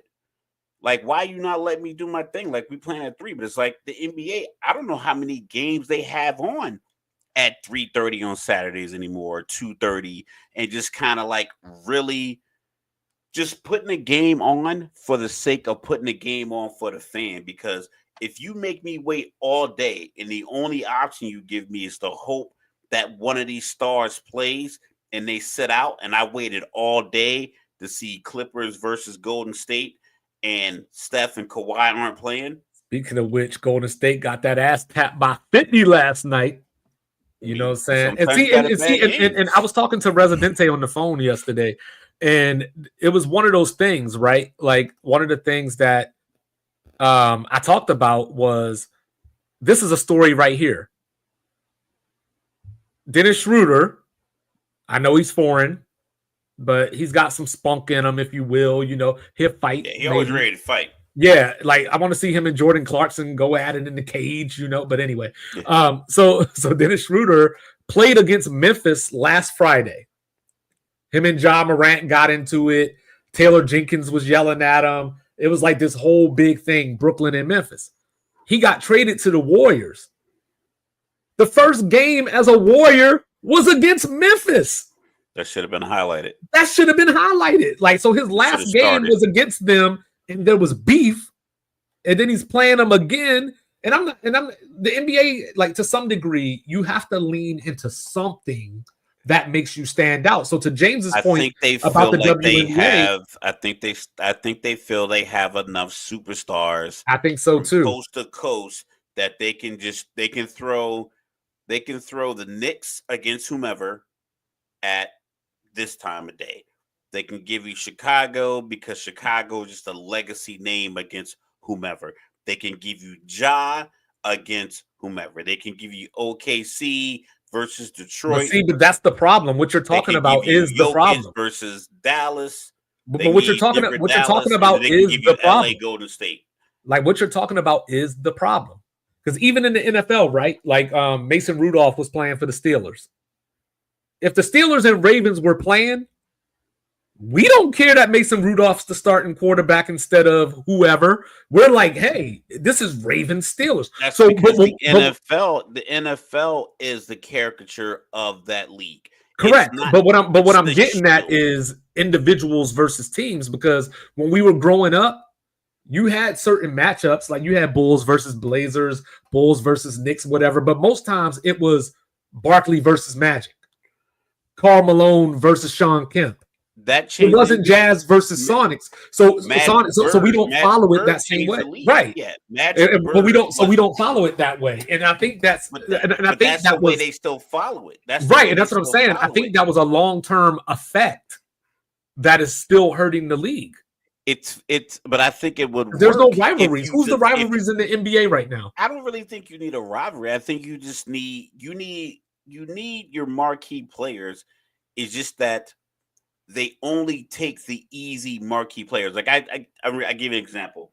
I was talking to my oldest son before he graduated, and I was saying, like, listen, guidance counselors will take a kid that was probably already going to get accepted to a 4-year school, work with them, and get him to a better 4-year school, and rest on the fact, like, I got this kid to Yale. Yeah, he was probably already on that path and was like planning on just going to Rutgers, and you helped him get to Yale, but it's like he probably was going to get into a 4-year school anyway. Give me the kid that was going to go to community college as a sophomore, and then you get him or her to a 4-year school just off of your efforts. The NBA wants you ready to go, being marketable, and then just put you anywhere. Like Zion Williamson, I think they thought they were going to ride that college wave, and he was going to New Orleans, and that was going to be a thing. Right. And it's been nothing. He hasn't even got a different haircut. Like he's had the same haircut. It's like you're not even like marketing yourself. You're barely available. You're not in any, like, there's only a couple of commercials. You had the Jordan deal, but you're fading out in the middle of your rookie deal. But can I get a Nick? Like, you know what I mean? Like New York, the number one, city, biggest city in the country, biggest market, outside of LA, you would think that they would get a lot of, why ain't they no had Melo and didn't love it. No, but I'm just thinking about like the personalities or like the trying to shine, because the Knicks came into this season as, are they going to be Boston's biggest Jalen Brunson gotta get rid of that hair. Like you gotta look like an adult. You look like a teenager with that hair. Like I keep it a bean. Like Cam Newton talked about it when he was Get off my lawn. When he was a starting quarterback for Carolina. He said the owner sat him down and said, "This is what I want you to look a certain way because you are the CEO of the team." Right. And I get it. At some point it has to be like deliberately negotiated and marketed with like a publicist. Like it has to be a real investigation to like, how do we just a league of their own? Like we talked about that movie. They use the pretty girls. They put them in the skirts to play baseball. That is not a good uniform to play baseball, but they needed to sell the product. The NBA feels like we have enough guys who can sell the product, but it's like they don't realize these guys are getting older and older and less likely to want to deal with the bullshit. Like LeBron's like, I'm out. I'm taking a break. He's not doing an interview. He's not on the road. KD, I don't know if KD's done much as far as like to boost the NBA as far as like using his platform.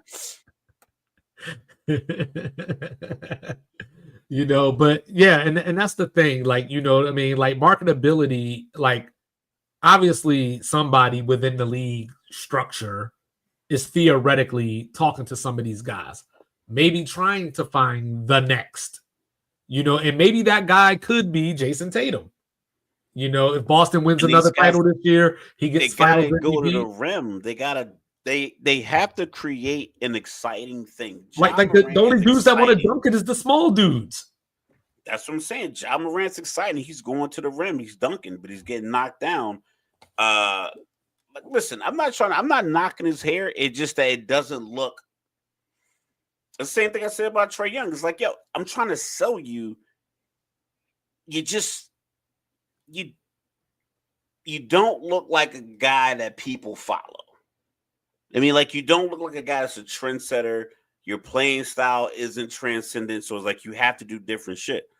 I mean, and that's what it is. Like a guy like Patrick Beverley, he's not that great of a player, but his personality, his tenacity, he's always running around. He's all over. Jose Alvarado's the new Pat Beverley. Like you just like, I can focus on you, and that thing that you do brings my eyes to you when you're on the court.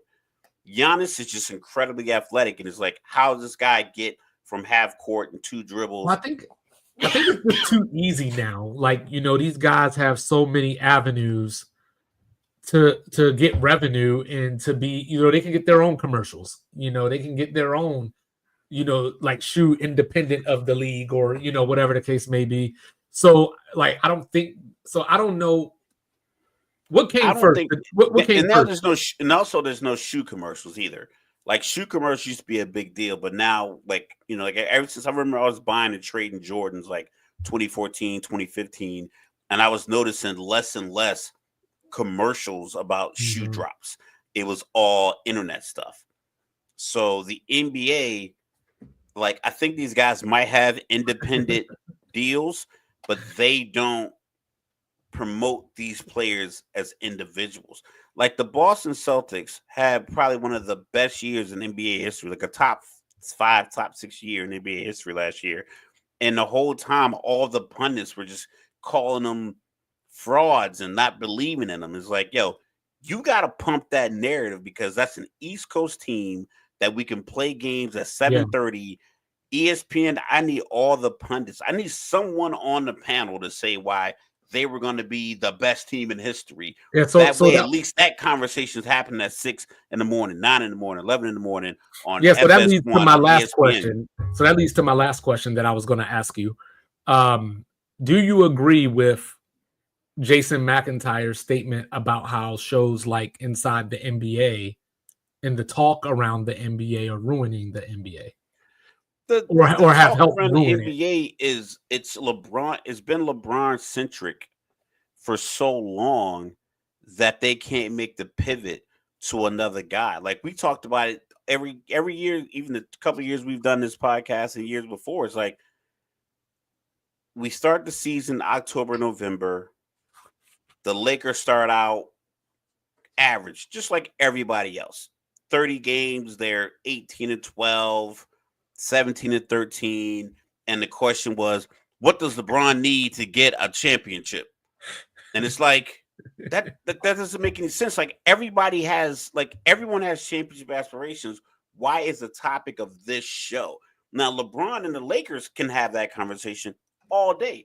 The Laker local media can have that conversation all day. But when the Lakers are 17-13, and then you have a team like the Knicks, just a hypothetical, are 20-10, but you're not saying, hey, what do the Knicks need to win a championship? You're talking about the Lakers, a West Coast team, in your East Coast prime sports talking slot. And that's what people talk about all day long. And then the Knicks play the Celtics that night, and it's not marquee on Would ESPN. People literally stop watching ESPN if LeBron or the Dallas Cowboys weren't a topic? No, people will still. I know the YouTube clips would still go up. We would still share the clips. We would you could when they talk about the Eagles. The Eagles are a very good team. No one's talking about the 2-12 Raiders, even though the Raiders are a marquee franchise. No one's talking about what kind of coach they need. That's not leading segments. The Lakers could be out of the championship contention in February. It could be clear. They're not going to make a championship run. And the topic will be, can the Lakers be the first 9 seed to go into the play-in and make it to the West Conference Finals? I'm like, that's not a realistic thing. It happened one time, but that's not the expectation that you would have for a 9th-seeded Detroit team. But they have these conversations, and I think that's the problem. It turns people off to the conversation because the conversation is pseudo asinine, but just to drive ratings. I'm like, yo, dog, we're already watching. People are already watching First Take. They're already watching. You're a conglomerate, basically, And to Mike's point, I don't watch ESPN either unless it's an actual game.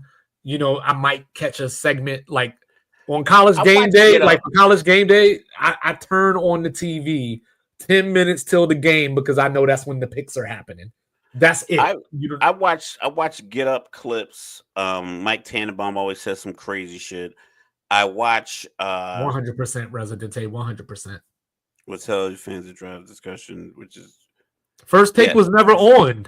It ain't fall off. It was never on. It was cool when it was First Take 10. First Take used to be good. No, it didn't. It used to be real. Well, when they were talking about LeBron back in the day, it was when he was running he had 8 straight years of running the East. That's a conversation in the East Coast for a team with the guy who you were marketing as going to be the GOAT. Yep. It was that was a realistic conversation. Dallas had a lot of good years back in the day. That was a real conversation when they were leading the NFC East and the East Coast based team, essentially, as far as their playing time and their opponents. The problem was when these teams and these players started moving, they didn't pick up the mantle for another team and generate a genuine conversation. They kept going back to the old conversation. It's you can have the other conversation now. Like I said, put the games back on. Matt, we grew up watching Saturday morning cartoons. At noon, that went off. Soul Train came on. NBA game came on right after that. Put that back out there. Like, put that back out there to where you're highlighting the players. Get John Morant on TV more, not just the games against the Lakers, not just the games where you're just hoping that the marquee matchups work out, because it doesn't always pan out.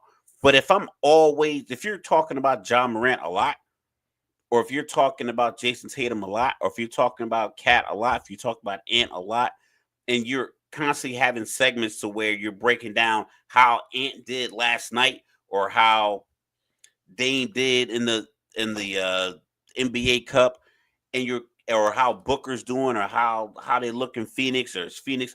If that's the conversation every day, that's fine. The problem was the conversation became the Lakers every single day. Right. And and to your point, Mike, last thing before we get out of here, ESPN almost pulled me back in because they brought back the sports reporters. And I was all excited until I saw that Paul Feinbaum was a part of the lineup that they were presenting. And yeah, we don't need him. I used to like to listen to Paul Feinbaum on my way home as just entertaining noise.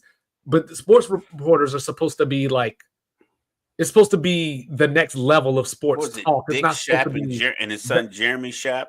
Yeah, John Saunders. Those conversations, like a lot of my vernacular came from early ESPN and those types of shows when like the guys would just really have a real conversations. The Yell media, Mike Lupica. The Yell media that we're in now is bothersome. I even miss Jay Mariotti these days. You know what I mean? From Around the Horn, and Around the Horn's going away. And you know what I mean? ESPN, didn't want to push Bomani for whatever reason. And so now like I got to figure out what Ways entertainment is. But it's weird because I think I think they're making money. I think ESPN they're making money. And they know better. It's like this. It's like, okay, if I got First Take and First Take is making me, that's a profitable show. Get Up's a profitable show. Any NBA coverage they have is a profitable show. Let me keep the Around the Horns, the PTIs, the Pablo Torre, the Bomani Jones. Even if these shows aren't driving crazy ratings, let me keep them there as glue to keep people on my channel, because I don't want 3-4 hours of First Take after 2 hours of Get Up, and then we get back to back episodes of Sports Center, and they're talking about the same thing back to back, and then you throw a little PTI in there. Like, let me get this variety of sports. Like you said, the sports reporters are real journalists. I want to hear the story about the kid in St. Louis that grew up and wanted to play hockey and ended up playing baseball, and how that impacted his community. That's a real story. It doesn't all have to be just shock jock stuff. Yeah. You know what I'm saying? So I don't know. You know what I'm saying? Like, it is our mission to bring sports back. You know what I'm saying? Absolutely. So join us on this journey. He is the even kill, Mr. Logical. Do not bring feelings to a fact fight. Not at all. And I am the Aggie Daddy. Through 5. We love you. We will be back next Friday. We're going to spend some holidays with our families and everything. Absolutely. I'll be down in the Big Easy eating some turtle soup. You know what I'm saying? Appreciate you, Residente. Appreciate the engagement, fellas. Yes, sir. Like, review, subscribe, share, rate. Do all of the free things. And while you at it, make sure you're doing all the good things.